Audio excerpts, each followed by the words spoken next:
Hello everybody and welcome back to Forever and Ever, the Killie Fans podcast. It's episode number 44 of season number 4. We're here in Limelight Studios in Irvine. My name's Paul Montgomery. To my left, my main man Killie Cow. We're very excited. We've got a special guest for you tonight. One of my all-time favourite Killie players. Absolutely wonderful person. And he's here tonight. It's Alan Mahood, everybody. Thanks for having me. Welcome down, Hoodie. How are you, man? How are you? All good. Good to see you two again. Happy to have you, man, here in Limelight. Cal, how are you, mate, after your exploits last night at the Player of the Year? Aye, good. Feeling alright? Aye, fairly well behaved, I think, the pair of us. Aye, I think so too. So no, absolutely fine. And I was just worried because there was talk that I had to be back in at Rugby Park for 9 o'clock. That's right. This morning, but ended up getting pushed back to 2 o'clock, so got a wee lie in and all good. Yeah, excellent, man. And McCann keeping the boys happy, do you think, after Saturday's exploits when they were phenomenal up in Paisley? Well, he said the day that they weren't allowed a beer or anything like that, so because they were in. And again, well, folk I've seen it when they've watched the presser on Killie TV and that, but good messaging again from very. Although he's saying we've not achieved anything yet, he's not getting too high with it. He's like, they all what they need to do, and that's hopefully 3 points. By the time this goes out, most folk will be watching it. We're hopefully nearly there. And well, you're right, mate. And Saturday was the final piece of the jigsaw. We finally got that big away win. We're now set up. We're 4 points ahead of St Mirren, 2 to play. We'll talk a wee bit about St Mirren on Saturday. We've obviously got 2 big games this week. Tuesday night, hopefully we get the job done at home to Dundee, and then we're away to Livingston on Sunday to wrap the season up, and hopefully that's us. Did you see any of the game yourself on Saturday? I did. Hoodie? What did you think? A good chunk of the game. I thought it was we were in control of the whole game. There's never any time I was really worried. Usually as a Kilmarnock fan, you got 1-0 and that's when you start to panic because usually do something daft. But no, I thought controlled it. Midland Park were great.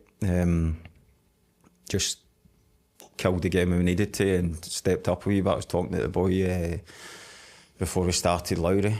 I thought he'd done really well on Saturday. And obviously Tishbilla's come back in and Tishbola. Aye, Tishbola. And again, his experience can put his foot in the ball or start it up or whatever. So no, I was really pleased. Aye, they were good, weren't they? What did you think yourself? Well, it's just interesting to hear for the man himself that's played so many games in the middle of the park for Killie and obviously paying tribute to the pair of them. And it's just interesting to see whether is there anything you can tell whether they would compliment it playing next to yourself or whatever, or is there any of them that you think could have played in like that back in the day? The game. No, they wouldn't have got a game. When they've been near it.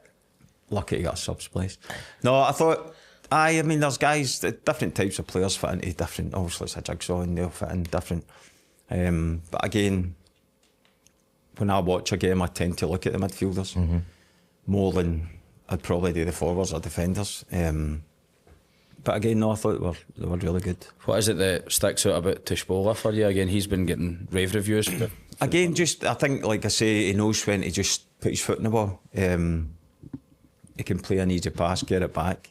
A bit like Durante back in the day. Durante, when I played with him, it was he knew when to play a killer pass or just keep it and keep the ball moving. So it's good to watch. Aye, he's made a huge difference, and when he re-signed, I think that he's the player we hoped we were going to get. It was a wee bit inconsistent his first couple of spells, but I think he's been absolutely outstanding, and obviously contributed massively. Should have scored obviously on Saturday. The Niv wasn't happy that he never scored. Well, and my father wasn't happy either. Aye, because your father had some money riding on it. So my dad backed D's the week afore anytime and won near enough 400 quid with a couple of different bets on it. Nice. And then he texts me saying, I fancy Tishbola anytime. And then he gets through that one-on-one with the goalie, thinking, and I think Anne said it's the most he's moved in years when he got off the couch to shout. So there we go. I think his legs went, I heard last night, Tish. It was just his legs when he couldn't put his foot through it to score. We were like kind of joking when we said it was like his first touch was good and then his second let him down. I was like, that would just been really funny to go up and try and explain that to him. Aye, I should have said that. I should have tapped him in the shoulder and I could have had a word with him about his first touch. That would have been done well, wouldn't it? Aye, it's good enough. He would have taken that on board. I'm quite sure, international football player. But aye, so obviously we've got your questions. We've got some stuff running about the games that we've already been. People new looking forward. We're almost there. Let's wrap up Saturday though.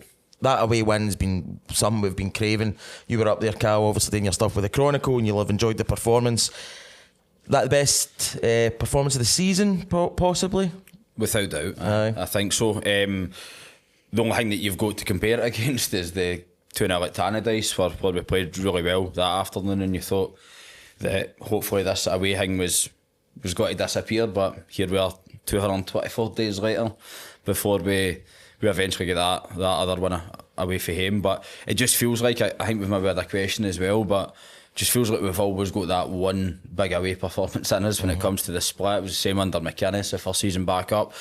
That was pre-split, but we won at St Mirren, then we went to Tannadice and beat them 3-0, and then it was like the St Johnstone ones and the last couple of years. So it was brilliant, and I think that it was so refreshing to see, because although there were nerves kicking in, and St Mirren had that wee spell probably about 35 minutes to half time where I thought they were the better team and we kind of needed half time, but when we go and score seconds after the restart, what a difference it makes. And St Mirren obviously panicked thereafter, you know what I mean, because they had to win that. McLeish said himself the week before that it was a must win, and we were 3-0 up with the cigars out. I think the fact that we've no won away from him so long, it makes it even bigger. Aye, it does.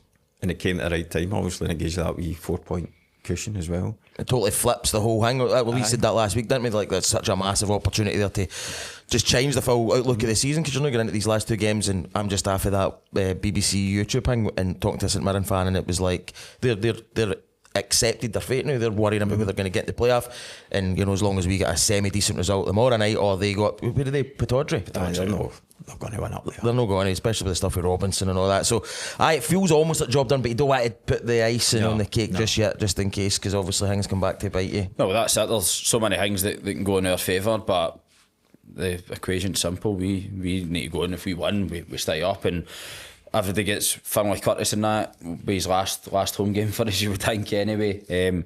And all them getting the send off they deserve, and that means we can go to Livy and actually just enjoy the game playing out instead of going there biting their nails. If somebody offered you it, he'd have took that. Oh, 100%. See, the worst there is, we said before when McCann got the job, you're like, I can't believe the position we're in. Like, I would have been still in it with the last game to go to try and get a chance of getting out, and the fact that we can maybe be safe with a game to spare is just remarkable, and credit to the management team. 2 goals again for Finlay Curtis, really maturing as a player.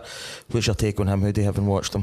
I seen a wee bit, somebody's talking about him saying it was a good old-fashioned winger. They don't get boys like that anymore that want to take players on, it's refreshing to see.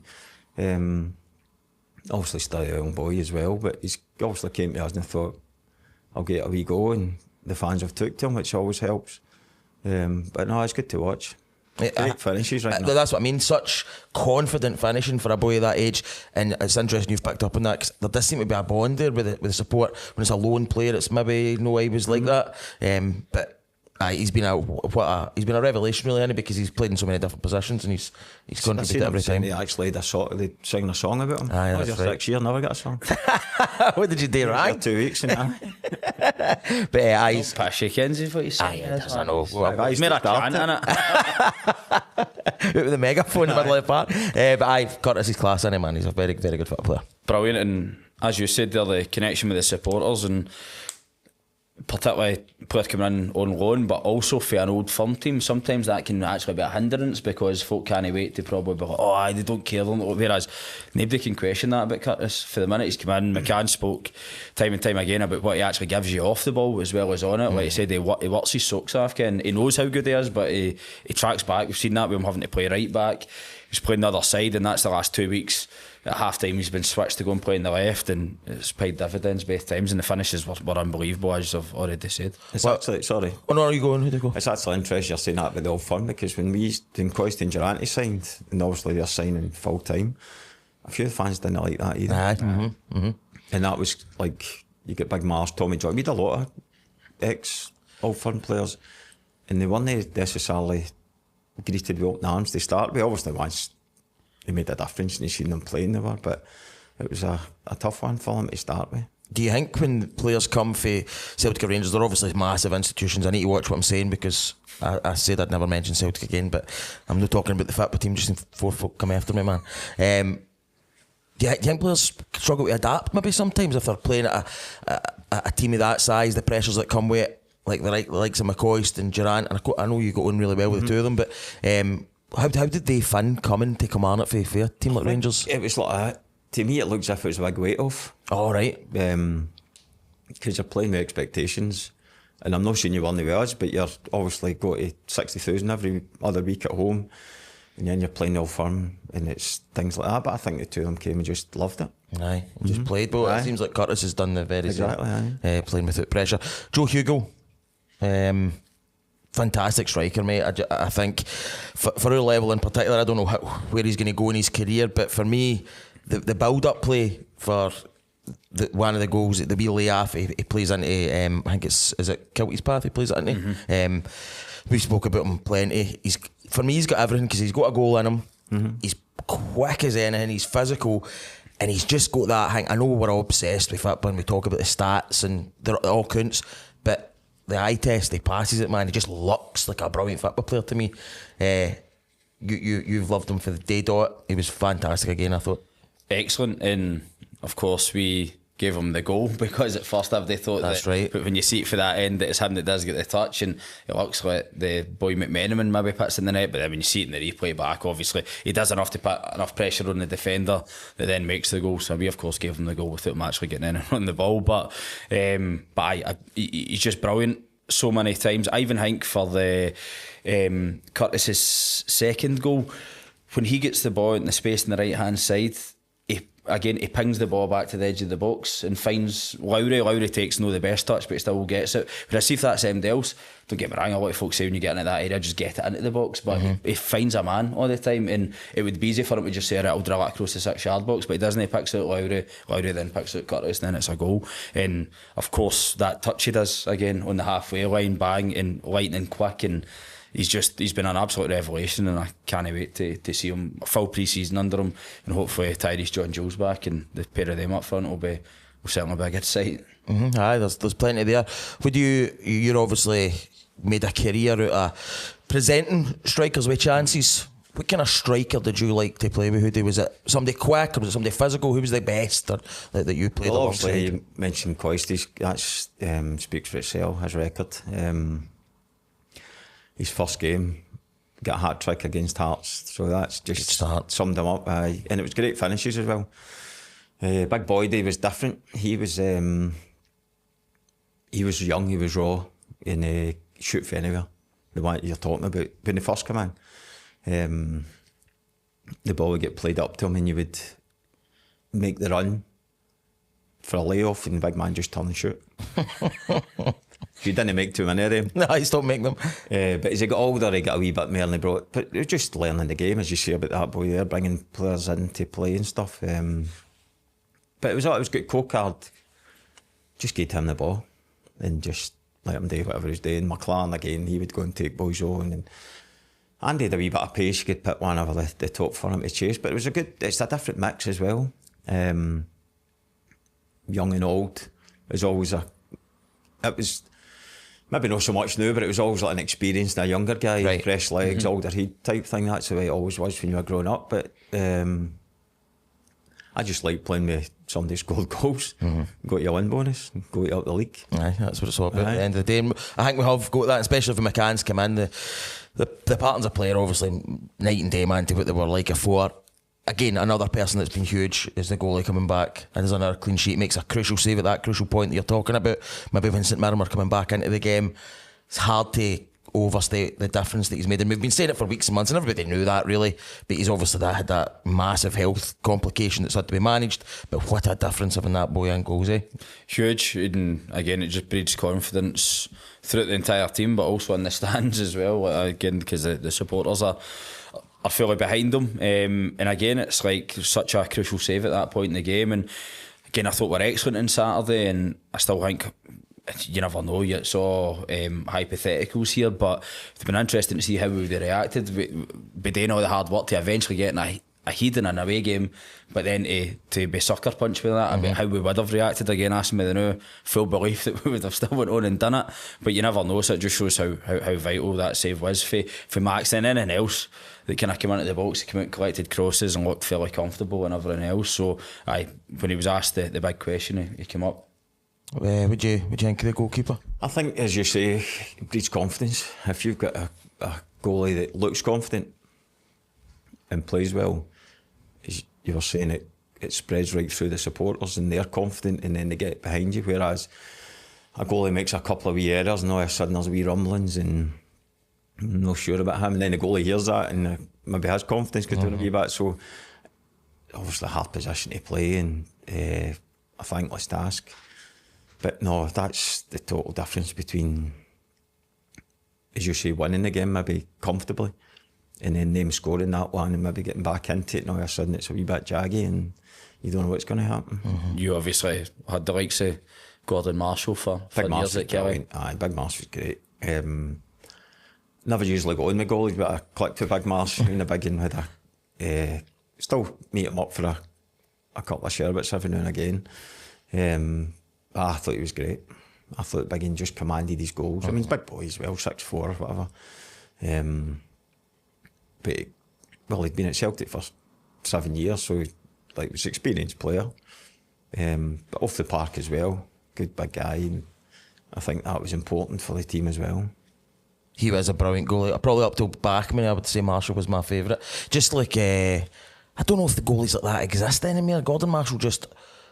It was like we always talk about being tradesmen, right? Like, your fullbacks are just fullback. Everybody's trying to be an overlapping now, or they're a number 4 or a number 6. Whereas I associate guys like yourself and Gary Holt and Mark Riley and Durant and all that. It was like they were midfield players. They'd done a bit of everything. And for me, Marshall, it was like he was just an all-round brilliant goalie. He could do a bit of everything. He could make great saves, but come and take corners, steady the defence. How important is that for a team then? Is that... Well, obviously you're talking about the fans, but as you're playing, if the goalie's making a couple of howlers, you're thinking, oh, that's going to be a tough one today. But if he's come out and collecting balls or punching balls away and making saves, everybody in the team gets a lift off of that as well, and they're thinking, well, nothing's going to get past the big man. So we've got a chance. Big game tomorrow night then. So if you're listening to this, well, we were recording on the Monday. Do you think we'll do it? And then it's cigars out up at Livy. The spaghetti had last game on the Astro and all tomorrow night. Well, touches wood. Hopefully, hopefully. But I so confident. I think we'll get. You think, put it this way, do you think we're going to win and or St Mirren's result? Are you confident that it's all done and dusted Tuesday and we don't need to wait? I say I'm about 90%. Right. That whatever one of the scenarios will play out in our favour. I think that there's too much has to go against us for it to go to the last game. And you've got to take, the home form's been really good for the McCann Dodds have come in, won 5 out of the 7 home games, only 1 draw, which was of course to Dundee, and the defeat was the Celtic one that we didn't deserve to get beat in. We were excellent that day, and kind of sucker punch with the last kick of the ball. But again, it's got to be the message, and it was good to hear that today, because as much as McCann was jovial and proud of what they'd done at the weekend, but it was very like, no, okay, look, nothing done yet. It's not okay to say, oh, the boys were brilliant, or this or that. He was still praising them, but he's like, we ken what we have to do here, and I liked that, and I think that's kind of different mentality than what we've maybe been used to for some time. Where maybe it is the Rangers thing or whatever, where what the expectancies to go and win games, and I really liked that. I think that will come through when folk actually watch the presser as well. I really liked that, because again it was very assertive in what we had today, and they weren't resting in their laurels after a unbelievable, as we're saying, potentially the best performance of the season. But he's still saying it doesn't matter. We need to go and win tomorrow night. McCann and Dodds. Who do you had many dealings with them over the years? What's your take? I like them. Socialised a few times with wee Dodgy, and obviously played against Neil when they were at Rangers. But I go on well with them. I like the two of them, and I know there was a wee bit when they got appointed. It was negativity and whatever. But I think as fans, you need to give guys a chance. We all want the best, and the manager let's get the highest profile and going to commit. But at the end of the day, it's wages for a start. You may be paying folk off, and then cause fair play to Billy Bowie for what he's done for the club, but he can't keep chucking his own money at it. So I wasn't too upset with the appointment, but I think you need to give guys time as well. It's no. They talk about when they come in, the team will get a wee lift, which you do. If the new manager comes in, everybody wants to impress them, but it's the next 2, 3, 4 games after that. And I think, as you say, going with the form, you can't argue with what they've done. Got the team playing well. really pleased with passages of play you were talking about earlier. Defending well. And when we're attacking, it's like, it looks as if we've got ideas. It's not just, right, let's go and see what happens. Punt the ball up, everybody charge up and see what happens. It's like, as if, as you say, working on stuff. Getting into certain positions, pulling the ball back to the edge of the box, things like that. Maybe we've not seen for a couple of months previously. So, no, I'm really happy with things have gone. Spoke brilliantly last night at the Player of the Year and all, didn't he, McCann? He said all the right things. It feels like it's turning into a happy marriage, this one. Well, that was always the euphemism for Derek McInnes on it, but no ending is a happy marriage. But I think that as we said when he got the job, because not that we were mega positive or anything, but I thought that we were pretty kind of, despite my negativity when Kettlewell get the job, which I'm going to mention every week as everybody knows, but I think that we were a bit, we could see a bit of sense in the McCann thing. Aye. The big frustration, broken records here, but it was the time that it took. But they went and they rebuilt their stock with the stuff at Rangers with Barry Ferguson. Like, I don't care what MD says, like, there's no way they get the job. Like, if they didn't have that stint at Rangers, despite what Billy Dodds done at Inverness and all that, that's completely rebuilt their stock. And I think that we were fairly supportive for the beginning, thinking that, but it's exceeded my expectation. Like, again, I would, as I just said here 10 minutes ago, like, I would have bit your hand off to going into the last game with still a small chance. I mean, I thought we could have been done, like, automatically, and so they went and dealt with that, and the fact that we will avoid the playoffs is, they deserve huge credit. I think they've done great, and I'm really enjoying watching the team. Actually, I would say that's the mate. I was on talking to what do you call him, Irish guy on BBC a few months ago, Tom English, and I'd said that it was one of the Saturday nights, and I'd said, listen, it's not just the results, it's the style of play. There's no style of play. And he argued with me, saying, no, you're a Commander fan, you want results. And I was trying to say to him, I'm like, obviously, but you can absorb bad results if you can see there's something happening there. Progress of some description is totally personified under Mixu when you knew something was going to happen. But I think we're getting both. I'm like really enjoying it, and it's, if we can get over the line this week and we don't want to count our chickens yet, gives me confidence for the summer too. And I think moving to the grass and the stuff off the park with the training ground, and McCann says the right things, there seems to be like that wee buzz maybe just building back up again when it's felt flat. You've obviously been running about professional football for decades. If you were getting approached to sign for a club, do you get a feeling round about it like the things are happening here? See, that's the difference now, because he can, obviously will stay up, but he can now approach players with a new training facility. We're playing in the top league. I can give you this, I can give you that. Whereas if you get relegated, we've got a new training park, but we're in the Championship.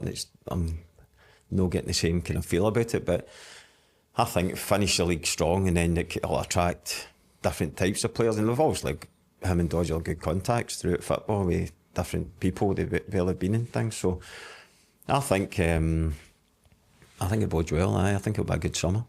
Exciting times, man, isn't it? This is awful happy on here for us tonight, man. Something obviously. I've been on the Red Bull clearly. Nah, you're weaning yourself off it. You've been doing the sugar-free stuff. Sugar-free, that's it, mate. Methadone programme. For next season, I'm going to be completely off the caffeine, man. That's the plan. Right, we've got loads and loads of questions across the social media platforms, so we'll get them answered for you shortly. But before we do that, we'll have a message from our sponsors. Allied Surveyors have been carrying out valuations and home reports across Ayrshire and in Kilmarnock for over 20 years. Company director and lifelong Killie fan Nick Davis is based here at 91 John Finney Street and is here to help you if you've got any questions or queries or are looking to get your home sold.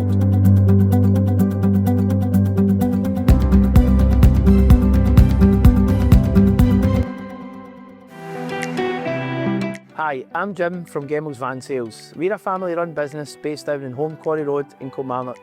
This business was started over 7 years ago from our house in Belfield, where I sold vans, and we gradually grew upon year. We supply all makes and models from small, medium and large to transit tippers, to 4x4s, to Luton vans. If we don't have something in stock that you're looking for, we would be more than happy to source it for you as well. So if you're in the market for a van, drop down and see us at Home Quarry Road or give us a call in Kilmarnock 01563 657 870 or drop us a message on any of our social media platforms.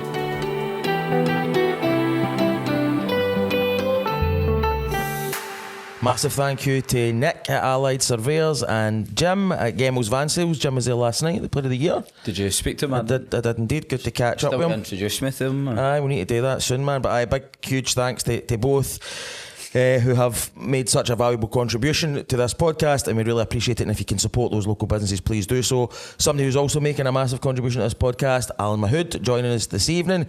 Killie legend, one of my favourite players for back in the day. And this guy here, what's happening? Killie Chronicles' very own Callum Michael Scott. You ready? Get a grilling, mate, like Dodgy's roasted cheese.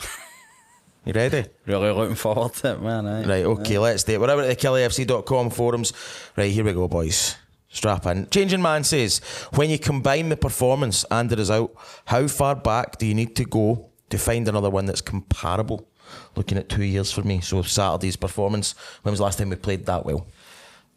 When you're talking about away from home as well, I think that you've got to look at the 2 games at Tannadice, where probably, genuinely, I think, again, despite it being the kettlewell thing, like, we were very good that day, and we did deserve it, and it gave you some kind of hope that something could maybe work out. So maybe clutching at some straws there, but I think that was a very good away performance. There's no much more you can ask for that, but I think it's that one under McInnes 3 years ago actually, when we relegated Dundee United that night. We're going to beat them 3-0 at Tannadice. I think that was as close to that's about as comparable as you can get. Interesting. When was the last Killie game that you really enjoyed watching, Alan? Has there been any recently? No. I'm a terrible watcher. All right. I'm a terrible. I watch through my fingers, and especially if I'm in the house, I go away and come back. And I've got a thing whenever I go to the toilet, a goal gets scored. Ah, right. So I try and time it so that crucial back, moments. and check the score. But usually we lose one rather than score one. But as you say, performances have been up and down and up and down, and it is a results-driven industry, obviously. But you want to sit and enjoy the games and see a wee bit of somebody doing something different rather than just ball up and support. And so it's been hard. It's never going to be easy being a Killie fan. That's for day one. I knew that, but no, bright future. Aye, that's what we're looking forward to, man. Right, so MYES, I've never seen this before. Myes, I don't know. Since it was Player of the Year last night and you were in attendance, what did Billy Dodds have for his dinner, and what was his drink of choice at the do?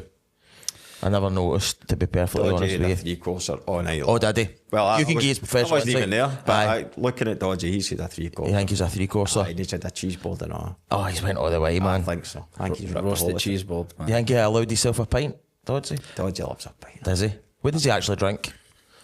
Last time I was out with him, it was just pints of tennis, I think. Just pints of lager. We had him doing as maybe a heavy man, drinking a wee bit. Can't say that. No.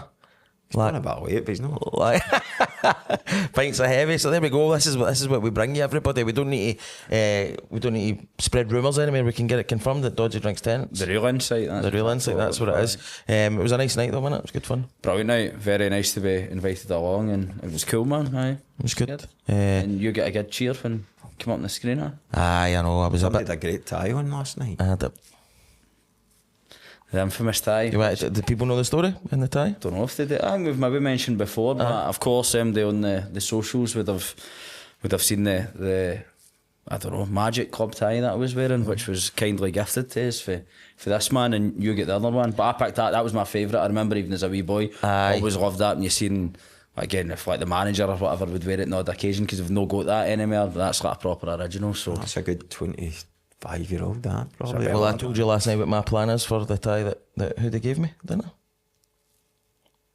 can't I remember? Aye, so it's obviously meant a lot to you. I was going to say, how drunk was he? No, but you did. I know he doesn't watch exactly. this podcast anyway, but I'm going to. That's going to go to my son on his 21st birthday. Nice. That's what I'm going to do, because it's very, very special, and he'll get the yes it, man. If he's Uncle Hoodie, man. If he's Uncle Hoodie, there you go. He doesn't even know how lucky he is to get that. Right, next one. DMC says, can you see that god-awful St Mirren side getting the required minimum 4 points now, irrespective of what we do? Are we safe? 90% sure, but again, you can't definitively say. And all joking aside, the whole patter, but it's Killie. You know what I mean? You can't take anything for granted, but let's just go and win tomorrow night. Who do you think DMC is there, actually?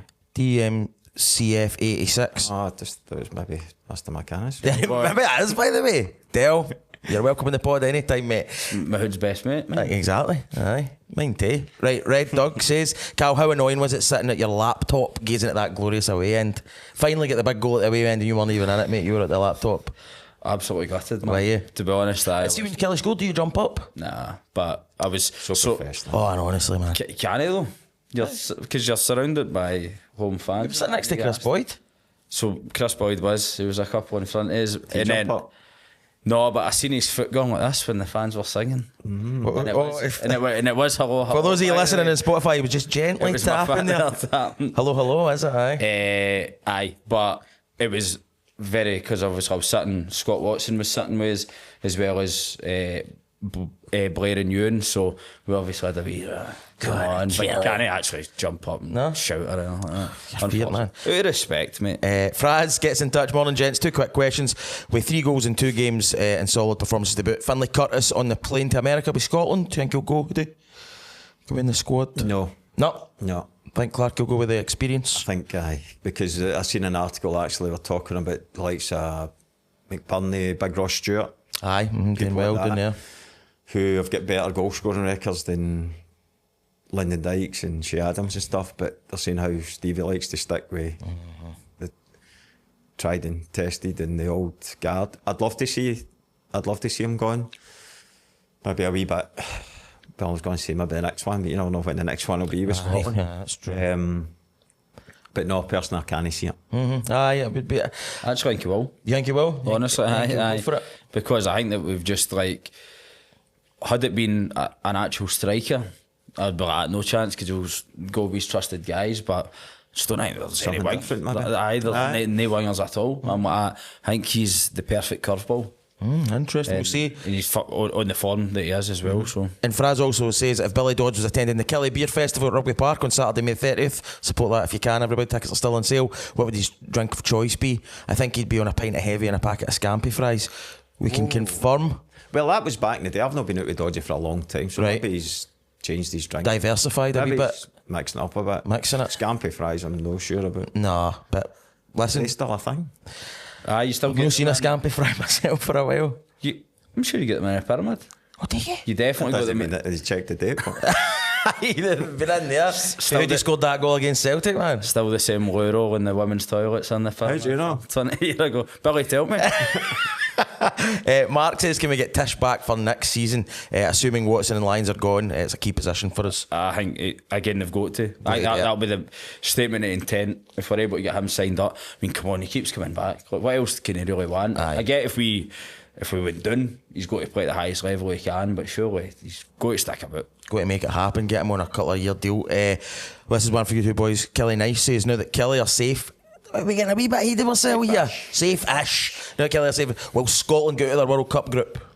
Yes. Clark will overthink it though, but they'll do it. Aye. he's a man. He's the man. He's a man. I'm just going to go with him. Aye, right, okay. We say yes. Vanilla D. John says, I know I'm getting ahead of myself, but I think after the pitch, the next stadium improvement needs to be the modernisation, return to the good old scoreboards above the Muffet and Chadwick, or as soon as we basically won Paisley now, should we claim their screen if we're indeed safe? And St Mirren were to go down, is there any players you would take? Donnelly obviously not allowed. I hope they survive though, as the only team that play in black and white that I like, and cheers for the kind words last week. Any St Mirren players you fancy? Kenny's would take? got a wee bit of stick in that, particularly on the forums last week, but I think that Killian Phillips is a brilliant player. I liked him when I've seen folks him. saying that he's shite and that, I'm like, I think he's good. Like, he's obviously a bit of a pellet. I know he's a rapper, isn't he? But if he's playing with you love that. I think he's a very good player, and if we're able to get somebody like that, I think that, again, he's got physicality, can score goals, direct. I like him. Back to the scoreboard. I was going to bring in there. You've been halted by the marshal. I still love that. Brilliant, wasn't it? Aye, that's when you made a save. I still look up. yeah. I was like, I was like a fan. It was great, wasn't it? And Drago had the dragon one and all. I don't know if there was many others. Blue, white, he's simply dynamite, Paul Wright. Why did they say simply? You know what I mean? Try to censor us. Me Bunyan's just simple. Honestly. Andy says, a rather funny incident on Saturday when young Curtis got his foot stuck in the advertising board. What's the strangest thing you've put your foot into? paddling pool full of jelly. Paddling pool full of jelly.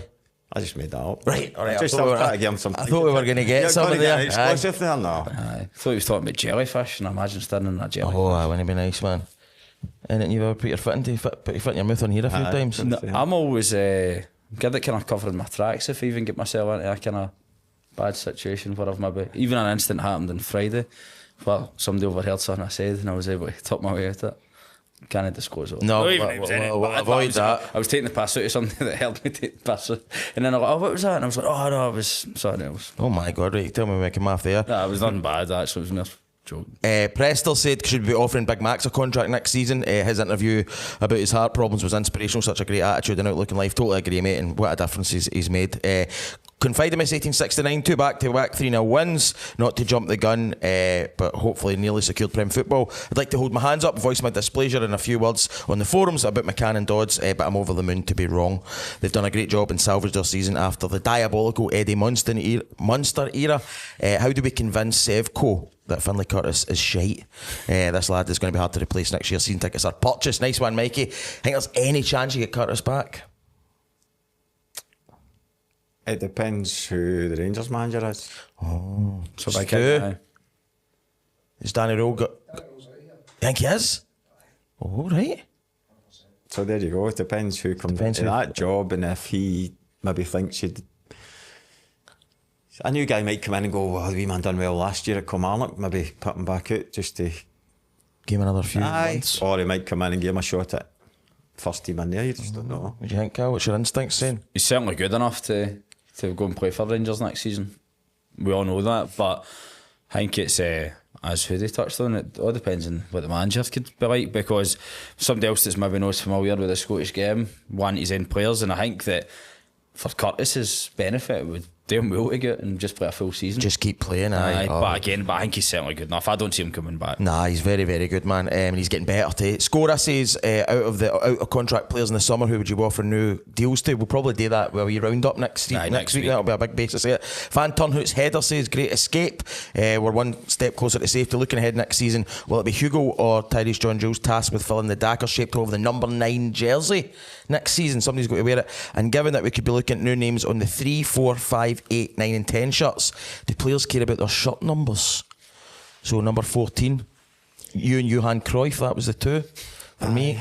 Why did you pick 14? It was picked for me. Oh, was it? So Bobby had his starting 11. I was number 14, so that tells you all you need to know. And then he actually just went with age after that. All right. So I think Big Melly, Colin Meldrum was 12 because he was the goalie, and then believe it or not, I was the next oldest at 25. So I was number 14. I think Jerome was 15, Mark Baker right. 16, Freddie 17. So it just went, wee Beggar and Buck were like 22, 23, because it was an So age. they were. So I went with Bobby just told you as it was. He went, that's my starting 11, that's my strongest team. So then Coisty came and took the 13. Was there any significance in that? Again, obviously Paul Wright would have had the number 9 shirt, but was there any reason why? No, I think it was just free, and he went, I'll just take it in. Just take it. Aye. I remember my dad ran amateur football teams and all that, and there was never a number 13 jersey. Nobody wants it. They was jumping up. Goalies used to have it. Aye, goalies sometimes. Aye, but No, it was just one of the things. But number 14 I've always liked for some reason. Aye. Probably because I was always a sub anyway. Funny you say that, because when we obviously, when I ran the Grange, we had to request a number 13 shirt. Aye. Grant Forbes obsessed with 13. It's his lucky number, apparently. So it's the only person that's ever wanted that. He loves himself, obviously, but he went for the. We actually had to request a number 13. Aye, there's going to be new numbers next year. I love all things like that. I'm quite geeky about it. Quite like when you see the shirt numbers. No, but it used to be. No, it's still the same. But Especially when you see it, well, Hugo 44, Curtis 52 and all. Don't like all that. Right, Amsterdam, our man in Amsterdam says, I'm just wondering, will there ever be a boy born that can swim faster than a shark or run faster than Joe Hugo? Which is a wee Office reference. Gareth Keenan. He is a very, very fast runner. Scouser says, with the end of the season coming fast and hopefully now ending sooner than many of us thought, do you think McCann has made his mind up who he wants to keep or move on? I think so, big time. You can see that in the team selection. Can't add anything else more to that. I think you're spot on. That's exactly that. I think you're seeing it. Do you think McCann will already be knowing next year who he's going to be wanting to have run about the club with the decisions getting made? I would think so. Two games left. I would think he's got a list up in his office of boys he wants to keep and boys that he's maybe wanting to move on and boys he's interested in as well, which probably they've already made contact with this time of the season, you would think. It's hard when you're no guaranteed to stay up to try and entice boys, but I think after tomorrow night he'll be a busy man. Aye, that's when the money starts getting made, doesn't it? Yep. PG tips, what's your favourite Bruce Springsteen song? Thunder Road. Thunder Road, do you into Bruce Springsteen? No, not massively, no. Couldn't really, it's just he's obviously his bigger hits that... You're a big fan, aren't you? You quite like Bruce Springsteen? I think aye, Thunder Road or Atlantic City. Atlantic City. Badlands, I know. I like Hungry Heart. Brilliant tune. Sounds different, isn't it? Like, do you know, like the Tony's voice? Aye, it almost does, sounds like a different artist. Almost, I didn't. My mum and dad playing it when I was younger, but I never even realised that was Bruce Springsteen till I was about 10 or something. I like the saxophone in it and all that. It's good. Dillinger says slim pickings. That's one of the best away days in years. Pleased when the post-split fixtures were announced. We were away to St Mirren. We've got a good record. I think of St Mirren as being our bitches historically. Same with Hearts. Likewise, we're Aberdeen's bitches. Any other teams that you think we own or who own us? So was there any teams you liked playing against or felt like you had a good record against or whatever, or alternatively teams that you just couldn't get the better? I didn't score many for Killie, but I think I scored about 4 against Aberdeen, right, for some reason. So I didn't mind playing against them. Teams, it was always, don't actually sound like home man, but back then all fun teams were full international players, good teams, so they weren't easy places to go, and likewise when they came to you knew it was going to be a tough game, but no, we didn't. Wasn't really anybody you feared as such. No. Cal, do you think is there a lucky team? I've always felt it was Falkirk. Maybe seemed to be Falkirk's number in big games, but till this season they've kind of flipped it on us. Aye, certainly with the big games, you're thought you need to go back to the 57 cup final or whatever. The last really beat is a game any sort of significance. So aye, but I think St Mirren's a fair shout, and this season Dundee United. Aye, I've been very good against Dundee United for actually a while. But one of the anomalies was that horrific night McInnes staying us up there, maybe about 4-0 or something like that. But other than that, in like recent history, like we've got an excellent record against United, which is weird because they're always a team that, not that I feared, but they're never a gimme. Like even Dundee United at home, I think that they've always had a decent record at Rugby Park and all that as well. So Trump Tree asks, following on from the AI generated Italian 90 film, what actors would play the roles in Killie the movie? So if they made the movie, like Tom Selleck with Tom Black, obviously. Anybody else that comes to mind you can hinky? Who would play you in the story of your life? I'm going to stick myself right in here, but Simon Peggs always gets Pegg, what a shout. Always gets a mention. Simon Pegg, that is a great shout, man. I can't really go after that. Aye. Anybody that springs to mind, Cal? You need to answer that. Who would play Steve Clark, do you think? Daniel Day-Lewis? Method acting. Is that method acting? Get him in there. Yes. Anybody else springs to mind? No, that's a great question. I wish I looked at that one. I wish you'd done some prep for the podcast, mate. That would have been nice, man. That's a good one. This is for Kenny. In light of David Attenborough's 100th birthday, what animal would you choose to be eaten? Out of a crocodile, a hippo or a shark? So you're going to die and an animal's going to eat you. Which of the animals would you rather killed you? Shark. A shark? Done and dusted, ASAP. Nice and quick. What was our ones? A crocodile or a hippo or a shark? What do you think would be the most pleasant death? Hold on a minute. Did I just ask Alan Mahood that question on YouTube? And I'm thinking about it. I need to. I'll go hippo then, just to be hippo. Aye. Big Sandy eating Mahood. Aye. Right, I'll do crocodile then. We've got a bit of everything. We want a bit of balance in the podcast. So Killie 6 says, with you boys having said for large parts of the season you shake hands on 10th, he's an early call for next season's finish. He says bring on KillieCon. We can't wait. Who's going to be there today? Tickets will be on sale soon. KillieCon.com. Right, next season we'll be finishing the league 7th. Mm-hmm. I'm going to go pushing for top 6 next season. I'm sticking my neck right out. Aye. I think we're going to get a lift off this season. By the time Neil and B Dodgy get their foot in the door, get the name players in, go on a wee run. Aye, I think we'll be top 6 next season too. Right. Well, we're saying that right now. Obviously, long way to travel, but I've got a feeling too. I think we could potentially have a really good season next year. One of the biggest frustrations for me though is because I consider Kilmarnock a top 6 club, but remember that screenshot you shared with me recently? Aye, how few. The top 6 is absolutely abhorrent for a club of our size. Done it enough. When you think of the team that Hoodie played in, they were there or thereabouts every other season. So when you see where we are now, and like the likes of Motherwell, pat us to shame in that. Aye, well, Barbino says the same on the forums. They're asking about top 6. Wee Pood says, after a cracking performance, would you swap it for St Mirren's season to win the cup but go down? Win the cup in the playoff, but if you stay up, you'd swap it, obviously. Oh, without doubt. But to go down but win the League Cup, stay in the Prem. Aye. Cal? That's one game, isn't it? Winning the cup. It's nice winning the cup, but you want to play against top opposition. I think it was different if it's the Scottish Cup too. Beating Celtic in a final again. Aye. But that wasn't the real Celtic. Well, in fact, I never said that. Carry on. Still need to edit that now. Just ignore me. Never had to edit anything else. And No. that's it with the onslaught we're going to get after Celtic fans again. Because of you, mate. That's me. I can't help myself. Right. What's been the best goal scored in the plastic pitch? That's for one fuck all and never will.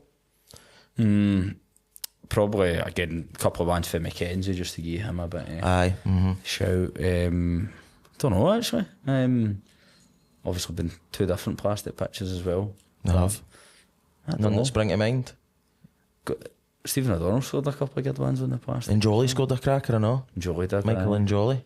I'm going to go for the couple of Mackenzie ones, obviously the dink against Dundee United, Ken, with COVID, no fans.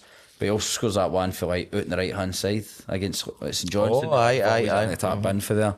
The wee scoop, that one you're talking about, aye. Aye, that was an absolutely beautiful goal. But aye, any that you can list there? No, off the top of my head, I need to do more prep. I'm going to go, would you call him Blair? Alston. Have this significance. Aye, but just the way he took it. Aye, the slow motion goal. And I'll give you a wee quote. McKinnon said it was a Mahood-like goal, so I took that. I was happy with that. Absolutely brilliant. He was talking about our modern days right enough, so I never done that at Killie, but aye. no, I thought that was a good finish. And it was in slow motion too, wasn't it? It was aye. What a moment, man. What a moment. That's what I tell you, when my trousers literally felt with my ankles because of the suit I had on, which wasn't what I was wearing yesterday, thankfully. Mathematics asks, St Mirren shat themselves at the weekend. When was the last time you shat your pants? We had a really serious chat about this before we came on here, didn't we? Aye. So I've never shit myself. No. Yet. Touches wood. Nothing to do with Killie being safer in it. Right. Couple of close calls. Haven't Mainly we all? medication though. Haven't we all? So no through any like lacklustre drink or whatever, but aye. But you've both said that you shit yourself, so I want Not to hear today. about it. Not today, so far. No. But it's still got a few years to go.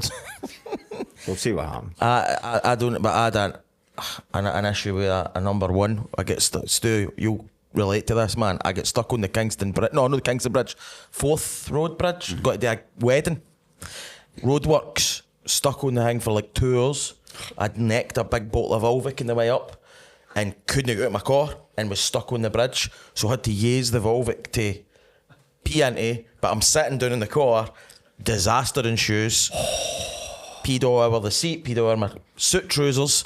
Had today the gig, right? The only thing I had in the back of the motor was overalls.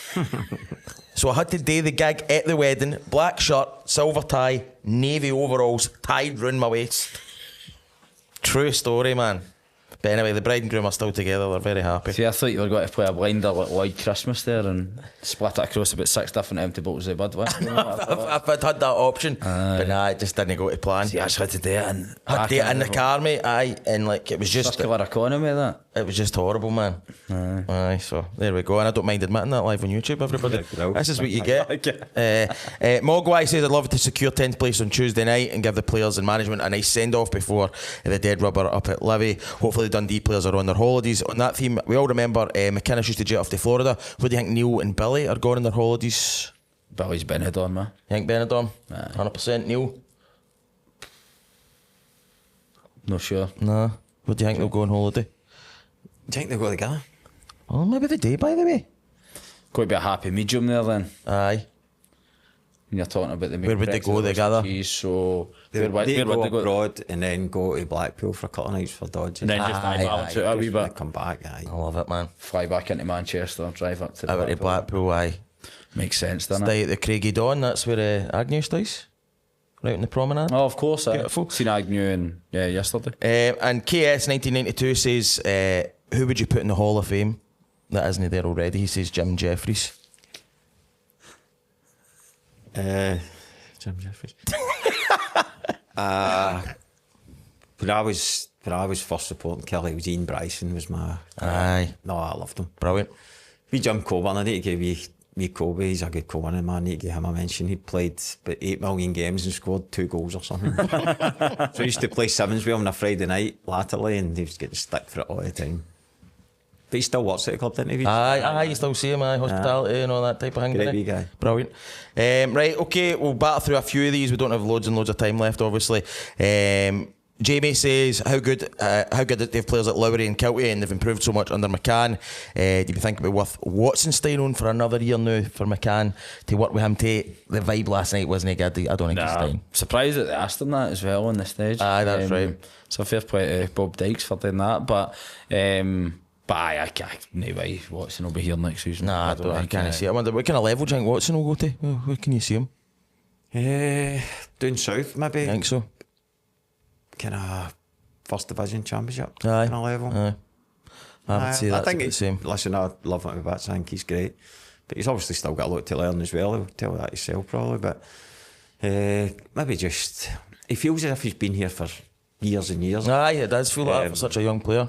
Because he come through the youths and stuff. So maybe a wee, sometimes a wee change of scenery is required for a player as well to just not become stale and kick on and do different things. So I'd like to see him staying, but he's not really been playing, has he? Nah, I think that's part of. Was good when he came on Saturday, I thought. Aye, He always did. I mean, he always he's everything, doesn't he? He's busy, man. He's fit as anything. So I will see. Very interesting. Vicky Black gets in touch. Hi, Vicky. Curtis is such a lovely guy. We hung about on Saturday so my daughter could get a photo with him. She was raging that he gave me a hug. Though. Great team performance now to secure safety tomorrow night would be the icing on my birthday cake. Happy birthday to Vicky Black. Happy birthday, Vicky. birthday. Lovely person. Galax says tiny Tom Lowry, small in stature, huge in hunger, always showing for the ball. Plenty of dig about him. I know he's got a year left, but I'd like that extended. I thought Dees was brilliant on Saturday. 2 crucial clearances. Things are finally looking up. Listen, if they've got Galak back on board, Tells you a lot. some of this man's poetic destruction at Kilmarnock Football Club this season has been something else. So they've got Galak back. Some swearing, I'm not going to read it out. It rhymes with tanker about Liam Donnelly on Saturday, but goes down the away end and singing. The Tish tap in would have been the bone top, but we don't want to get greedy. Can you imagine that went and that went be 4-0? That would have been absolutely class, wouldn't it? Martin Wall says Saturday was amazing. That's us 5 unbeaten in Paisley for me and Charlotte. He goes out to games with his wee lassie, superb. Where does Curtis stand in terms of loan players like Backman and Chambers? Finally, $9.99 for the Patreon and Killie Chronicle content is a bargain. Thank you so much, mate, and we agree. Hoodie's going to be sticking about for the Patreon. We're going to do a deep dive into his career and all his thoughts on football and stuff like that, and be well worth it. I'm excited about it. Favourite loan player, is Curtis now in that conversation for you? I think it's actually got to be. Again, you and I were like kind of try to pour a wee bit of cold water in the last few weeks, but his contributions, like, he's played a huge role in keeping this club up when we were dead and buried. So I think that's something that you've got to be thankful for. And I think, like, again, maybe whether I blew it out of proportion or no, but I put in the Chronicle piece on Saturday, I'm like, folk will talk about the 2 goals that he scored for years and years, well, they generally will, because, well, for a start, because we don't win away from him as often enough. Folk will say, oh, well, remember the day Curtis scored day 2. So I think the impact that he's made's been absolutely huge for a 19-year-old boy. He plays years beyond how old he actually is. I just think he's very good. Like, even the way he spoke after the game, he's pretty measured in that for a young boy. And again, to the contrary of Hoodie, I think he'll be on the plane at the World Cup. And I think when you've got to consider that he's done all that after back his form for Kilmarnock, that he is somebody that you've got to look back on and somebody that we'll end up deep diving on in the Patreon in a couple of years down the line, mate. Aye, let's hope so, man. What about loan spells? Did you ever have a loan, or when you were playing, or were you just No. or were you ever close to maybe going on loan to anybody, or would it never come up? No, that wasn't really. Seems to be a thing that happens more compared to when your career. Loan things were quite rare, wasn't it? I Taking think somebody on loan. everybody's got bigger squads, and Aye, just looking to get boys out and play and get them off the wage bill. So, no, it's never. Probably people say I went and loaned to Nottingham Forest because I never actually done much, but no, I think it speaks volumes. But when you're talking about a 19-year-old boy and what an impact he's made, maybe if he comes, he's 24, 25, and you think, oh, a good player, but the fact we're talking about the connection with the fans and how everybody's taken to him, it shows you how well he's done. Aye, great point, man. We'll do a couple more of these. Captain Conquer put in a question to you now about the Hall of Fame. Killie Adventures, great to see Cal at the weekend, and Lindsay appreciated the chat. She told Hoodie before, and she'll tell him again, Hoodie 14 forever. With Daniels, John Jules and Hugo, do you think it would be useful to offer Anderson an extension as well? I think we should, because I'm a big fan. So Bruce Anderson, another year for Bruce. He offers something, I think, but does he offer enough in that company? It's a frustrating one. I think for him though as well, he'll want to go somewhere where he knows that he'll play every week, because I think that he's certainly capable when he's on form, and that he can play at this level. But when you're talking to the contributions of Hugo, John Jules again won Player of the Year. He played for what, 8-9 weeks really, you know what I mean? So again, I think that tells you a lot. And with Daniels coming back, looks like he's got a wee bit about him. Again, I wouldn't be adverse to Bruce staying, but I think that he will maybe want to go and play someone. Go and be the kind of main guy somewhere, maybe. But who knows? Brent Stewart said, I know it's been mentioned on a few pods before, but since you have a friend of the pod on, what do you think needs to be done with how we sign players? Players linked elsewhere inevitable after our upturn in form, and it feels ominous as per no money to back for them. So obviously that's Tish has already been linked to other teams and stuff like that. Who do you think? You're obviously versed in both sides of it in terms of signing players, being a player yourself and stuff like that. Is the most important thing for McCann to tie down the guys that are already here, or do you think he's looking, or is it a balancing act all the time? I think he'll be looking to tie down the guys that he has key players that he wants to keep. That's the first and foremost. You don't just sign guys for the sake of keeping the squad together if you're not wanting to play them. It's a waste of wage. So I think, as I said earlier, he'll have an idea in his mind who he wants. In the jigsaw again, where they will fit into his plans. Again, as the fella said there, it's when the team's doing well, then people become interested.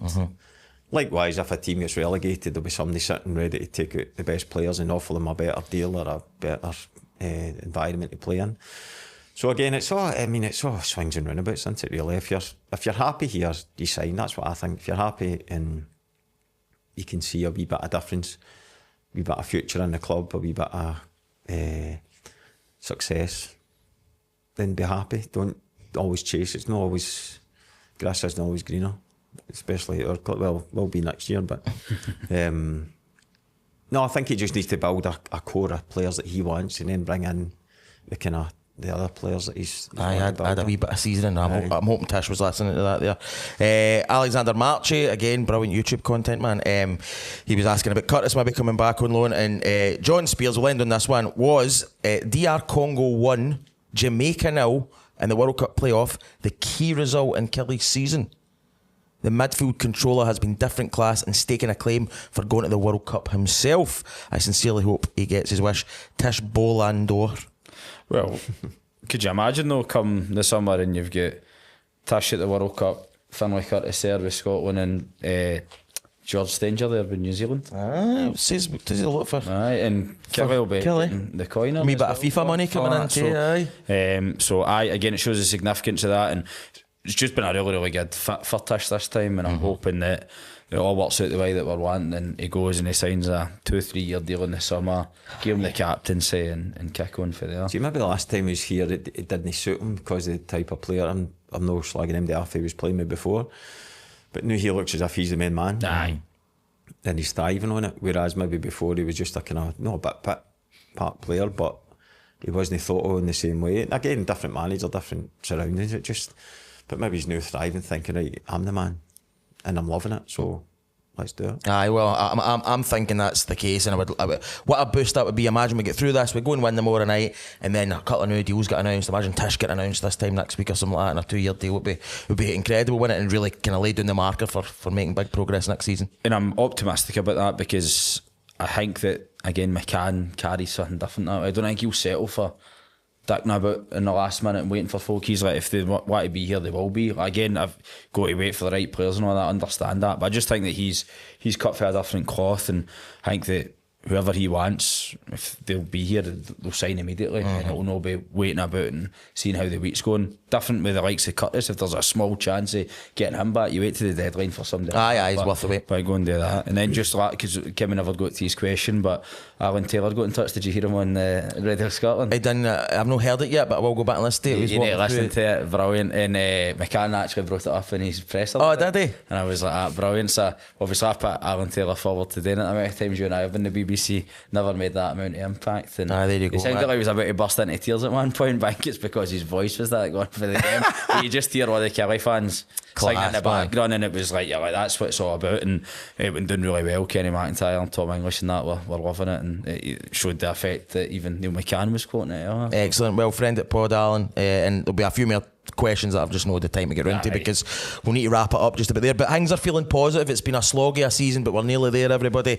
If you're able to get along to Rugby Park on Tuesday night, get us over this finishing line, and then you can have something resembling a party on Sunday up at Livingston, which would be a nice way to end. It's been a tough season, but things are feeling good, and hopefully we get over the line tomorrow night. So huge thanks to everybody for coming up and saying hello at the Player of the Year last night. We appreciate it, for all the help you've given us on YouTube and on Spotify and on the Patreon and stuff like that.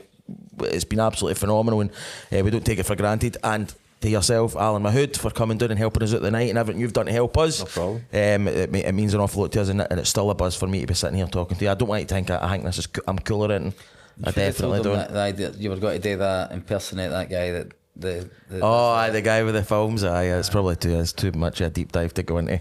It's too embarrassing. Talk about it in the Patreon. Maybe on the Patreon. But I know the Killie fans will appreciate you coming on, so thank you so much, mate. Oh, thanks for having me. It's been class, man. And we'll do a wee bit more over on the Patreon shortly. But thanks everybody. We're nearly there. Get along to Rugby Park to follow the boys, get us over the line. The girls are nearly there and all. They had the chance to get promoted yesterday. They fucking fucked it up. But they've got another chance this weekend to get promoted into PWL1. Complete, obviously, miles lower level, but even with that, I remember our first season with the Grange, we went on a ridiculous run, and then we had about something like 4 or 5 games. All we needed was a win to pick up, and we kept it went week, and then we ended up picking up a point for somewhere, and that was it. Whereas, so again, the girls, I think, will do enough. They've left it late. They could have had this sewn up a couple of weeks ago, but I get that pressure does come hard. So this time next week we're going to be talking about Killie in the Premier League for next year and the women's team in the Premier League for next year, and some new signings are afoot, and we're going to be happy, and we'll go off into the sunset. That sound alright? Brilliant. I'll bring my overalls just in case of an accident. Right, okay everybody, thanks for watching and listening, and we'll see you again next week. Morning, Killie.